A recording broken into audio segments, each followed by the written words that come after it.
All I want to do is make cool shit happen and film it so that everyone gets to see it. That's it. There's something about the GTR where if you don't own one, you're allowed to like them. Like, you're allowed to be a GTR fan, wave a GTR flag, wear a GTR jacket, and no GTR owner is going to say, why are you wearing that, man? You haven't got one. They're going to say good on you.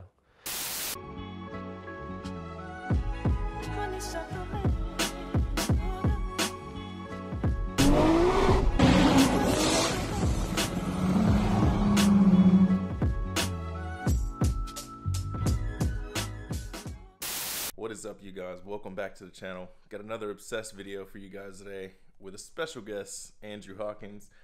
Some of you guys may know him better as Motive DVD, but he's probably I'd say he's a pretty influential and instrumental piece of the Australian GTR scene. And yeah, having someone like him doing the Obsessed series only made sense to me.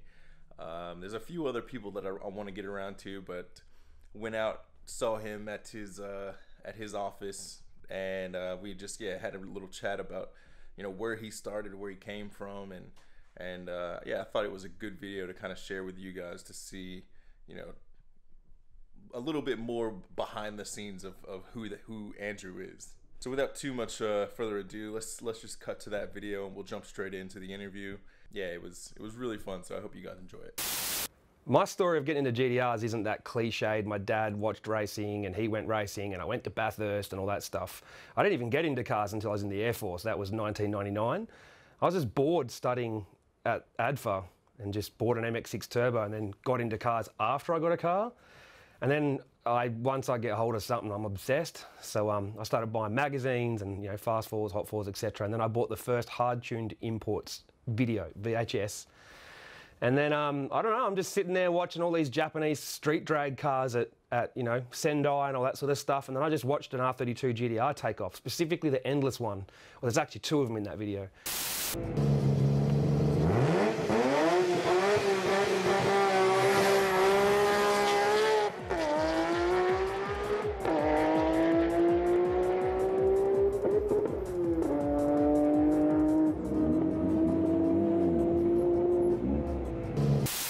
And I just watched that thing take off and just went, GTRs are the bomb. And then just kind of snowballed from there.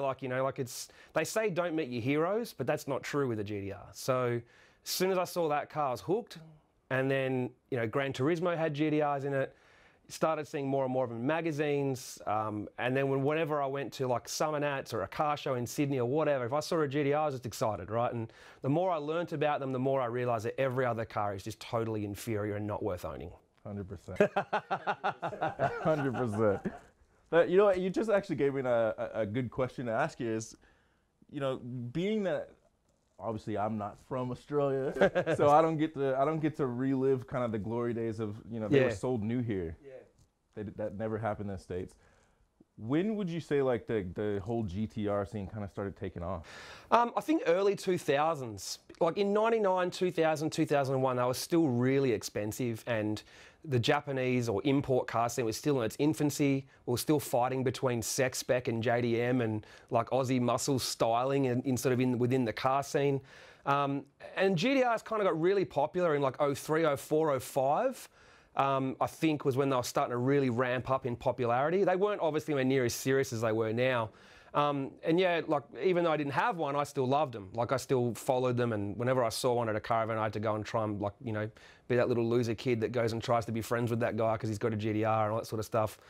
And I think that popularity boom was sort of like early into mid 2000s. All right. So what about the first GTR? Like, how did you come to find that first car? Because like for me, it was a special story. So I'm sure for you, it'll be like. I've got to rewind a bit further. I mean, obviously, I've got an S14 Silver that's really well known in the car scene, Jet 200. So I had an MX-6 Turbo as my first car. I was in Canberra. I moved back to Perth. Believe it or not, the very first GTR that where I knew the owner and kind of got obsessed with it was actually Anthony Scully's Need for Speed in Perth. I went on a car cruise with Clint Brown and all the kind of OGs of the Perth car scene. And I met Anthony Scully and saw Need for Speed. Like the dudes put an octane booster in and turning the cam angle sensor at a servo and stuff before we go out street racing. And that was cool, man. I love that car. Still love that car now. Still holds a pretty special place in my heart. And still friends with the guys as well. Been around and just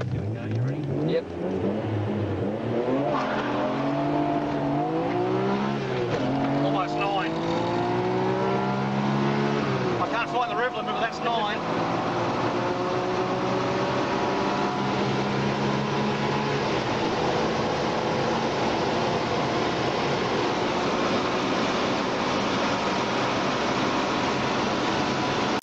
So that kind of got me hooked more. I think the first one I drove, I nearly bought a GTR of Ken Jaffe in WA. Anyone from WA will know that name from the old school OG days. You won't. Me. Yeah, you won't. And I nearly bought one for 19 grand in 2003, but I just couldn't get insurance. And like the bank was saying, because it's an import, they wouldn't give me a loan without a huge deposit. And that's kind of why that dream died. And I bought my Silvia Jet 200.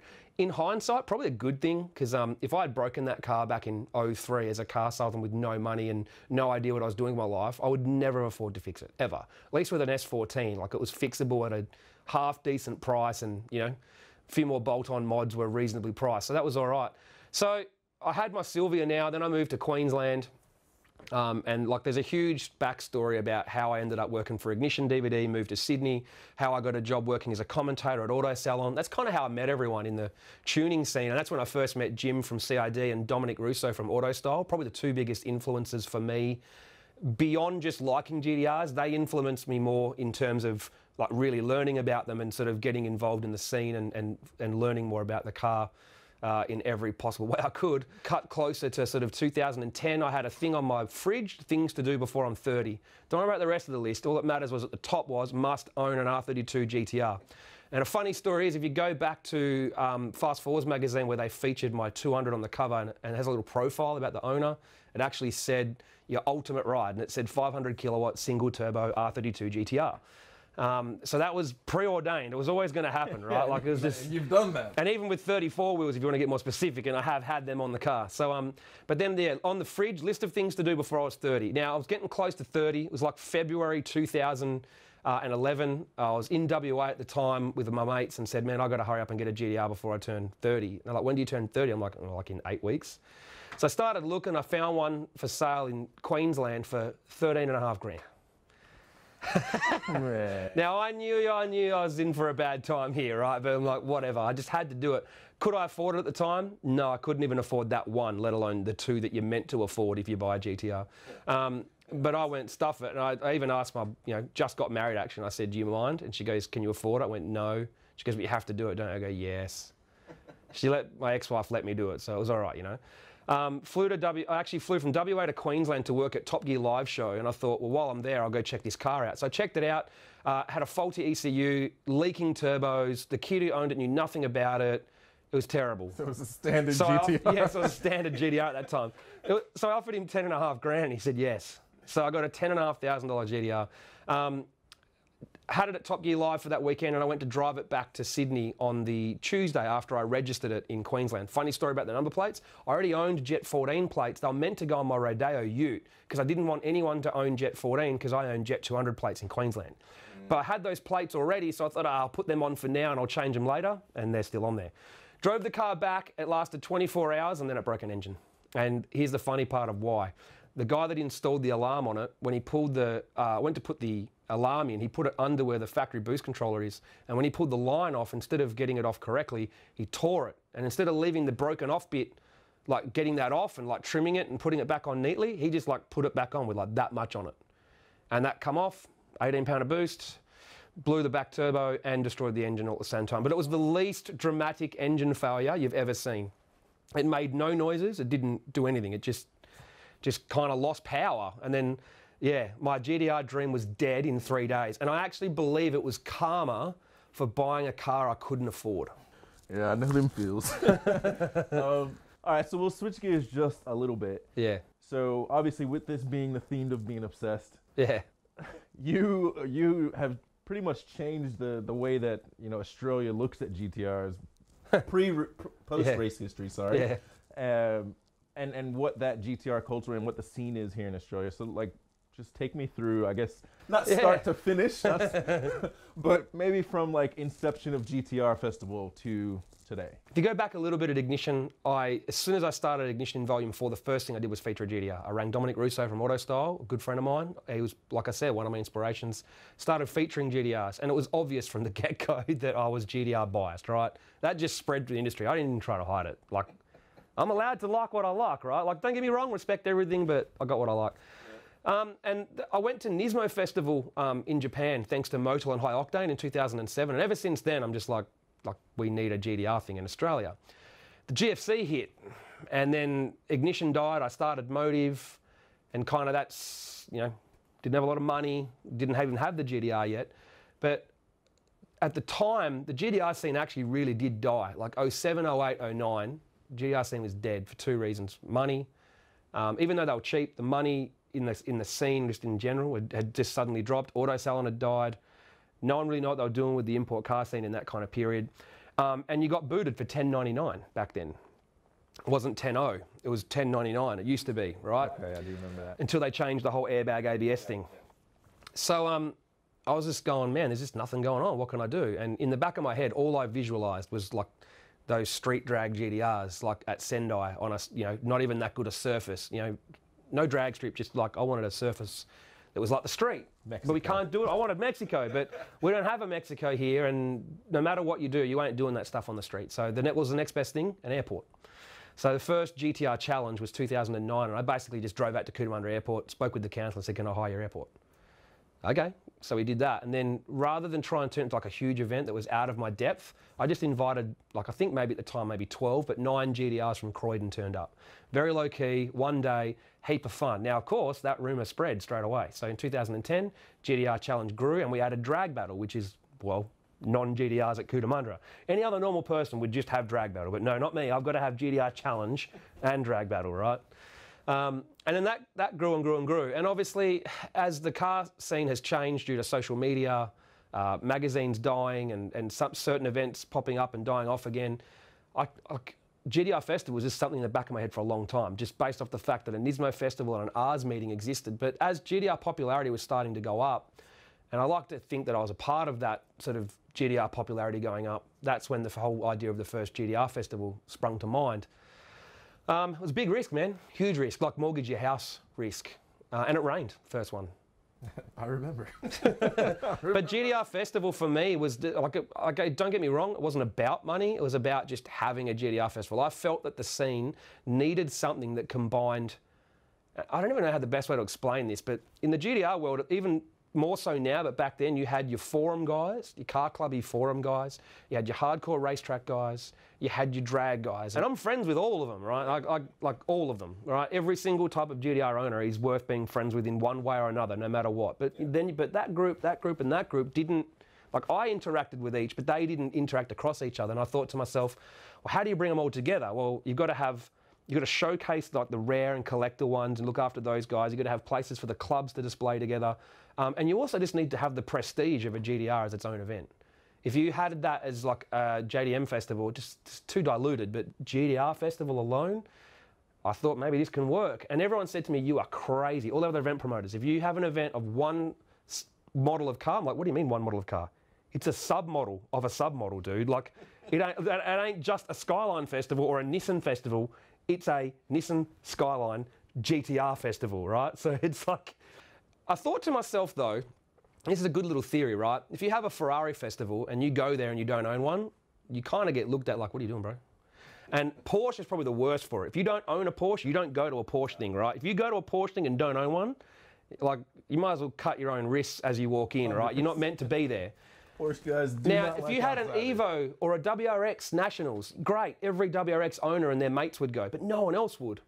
And it's not because people don't like them or respect them, it's just most people only go to something that either has like their car at it. But there's something about the GTR where if you don't own one, you're allowed to like them. Like, you're allowed to be a GTR fan, wave a GTR flag, wear a GTR jacket, and no GTR owner is going to say, why are you wearing that, man? You haven't got one. They're going to say good on you. And you're not going to be treated badly in any way for loving GTRs, even though you don't own one. It's like the working class man's aspirational vehicle, right? Like, if you aspire to own a GTR, no one goes, pfft, wanker. If you say, all I want to do is own a GTR, people go, yeah. Except Porsche guys. Porsche guys look down on GTR. I shouldn't, wankers. So I thought to myself, with all the rivalries going on in the GTR scene at the time, it was like it was ready for a GTR festival. I just felt like the first one we did, the scene was ready for it. And man, I was nervous, like, because the pre-entries were not great. Like I was on that one probably 30, 40. I was $40,000 in the red, like the morning of the event, and then it was already raining. Somehow I managed on that day to break even. Didn't make a cent. Put heaps of time and effort. My wife at the time, my ex-wife, she put heaps of effort in as well. My friends put heaps of effort in, and we all got nothing. That's cool. Like I lived with that. Like better than being 20 grand in debt, like many other event promoters have been on their first event. So for that, I really thank the GTR community and all the fans that came to that, because they could have easily gone, Ray, I'm staying home. But plenty of people still turned up. Second year.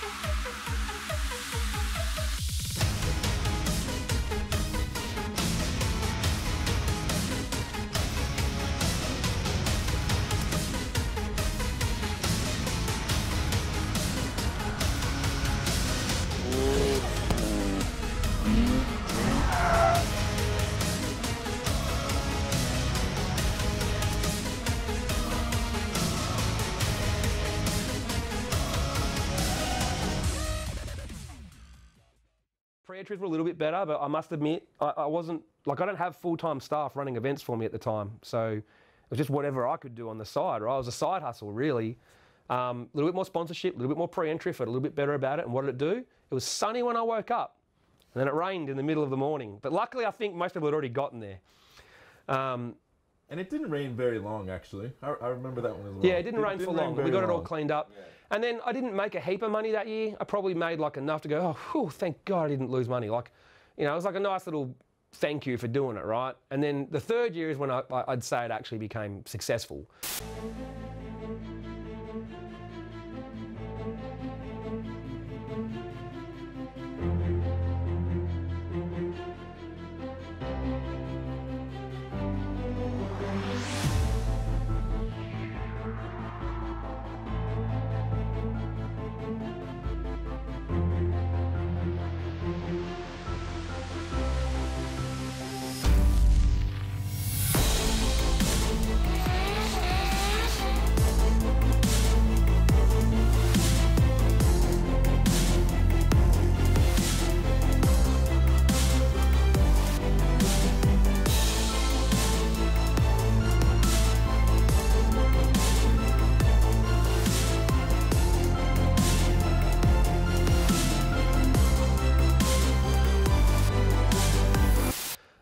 People go, oh, you got a big payday. I'm like, well, no, not really, dude. I worked for 12 months to make that event happen. And I did the last year's event, 2019, I did it all on my own the entire year. All the marketing, every video online, every post, everything. And I did that while trying to run a production company during the day and run a YouTube channel. Like it was my night job essentially, right? So like it was mental. It's huge. That was a big deal, man. I've never wanted to just have a holiday more than I did by the time that event was over last year, man. And that's what I mean. That wasn't an overnight success. That was 3 years of work, like 2.5 years of work to get to that point where I went, oh wow, I actually got paid to hold a GTR festival.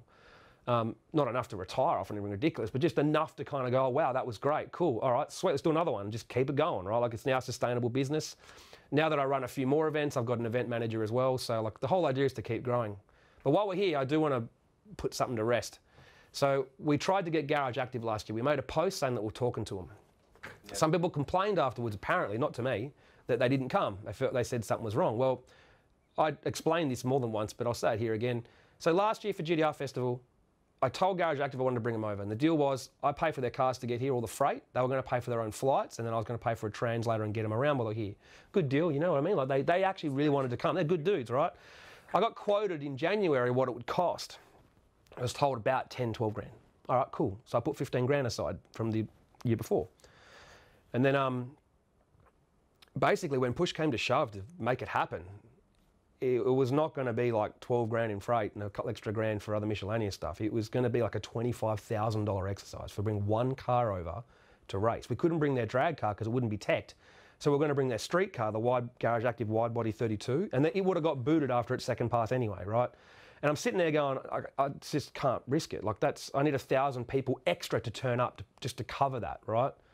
So I had to bail on it at the last minute. We tried to make it happen, we really did, but it was spiraling out of control. Like it went from being like a 12 to 13 grand exercise, couple of grand buffer to like minimum 25. Yeah. So we bailed on it. And then I used that money to basically help get what I needed to make happen to get other special cars. Like I had Extreme GTR, I had, 2 Z-Tunes, I had a Group A car there. V-Spec Performance had their 400R and a Mines car. Like we had the best collection of rare cars and big GTRs at that event you could possibly have. And you know what? With them, all that combined with Jim Richards and the drag racing rivalry and the grudge matches, and like it all came together to just be like probably the best event I could hope it could be without. That, and having the Nismo truck there as well was that was wild. That's awesome. And obviously with Nismo gone though, like we got all their merch last year, but when we officially had Nissan Nismo at the second one, that was awesome. Like that was actually their biggest one-day sales amount ever. I'm talking with some other international YouTube people to attend. They were actually booked to come to GTR Festival. I was in talks with Adam LZ and Hoonigan to come to GTR Festival for this year. Yep. We haven't actually announced the postponement yet, not because we don't know we're postponing, it's just that I don't want to announce anything officially until I go, this is the date of the new event and this is what's happening. I just don't believe in, it's postponed and I don't know what's going on. I'd rather say, no, here is all of the information you need, and everyone goes, oh, sweet, cool, done, right? Like, wouldn't you rather know it's postponed, and by the way, we're having a bigger and better event? Yeah. Like, yeah. Exactly. But let's just put this in clear the air straight away. It's not postponed as of yet. Well, I haven't officially announced the postponement, but it will be. And even if we found a cure for coronavirus tomorrow, the follow-on effect of the economy, like no one's booked anything for all of March, right? Yeah. So if you look at the pre-event bookings that I've got compared to last year, I'm behind by tens of thousands of dollars, right? And this event costs 200 grand to run. You might look at it and go, how? But like, it can cost that much to run if you want. Like that's how much it was going to cost this year. I think last year was like 130 or something. And what I wanted to do this year was going to cost nearly 200 grand to run. If you can imagine, if I'm 20 grand behind on pre-entries now, and most airlines have cancelled all flights, aren't taking any bookings, so all the interstate and international people that attend this event, and trust me, there's a lot of people that come from interstate. They can't even book flights. You can't book hotels. Like so, by the time even they got a cure tomorrow and released all the sanctions in, let's say, a month from now, so end of April, that would give me 30 days to get everyone to go. We've had to postpone it. It's in the last quarter of the year. I won't say the exact date yet, but there's actually 2 possible dates right now. Awesome. So here you go. Everyone here's found out first. All right. Well, like all good things, this must come to an end, unfortunately. And I just want to say thank you again for what you've done with the GTR scene and for coming on and sharing your story, because it does provide a really good depth of where you come from, where you've started, and how you've gotten here. And I appreciate you telling that story. Much appreciated. Hopefully everyone out there, well, I just hope they enjoy what we do. Like I said, I just want to make cool shit happen. Film it.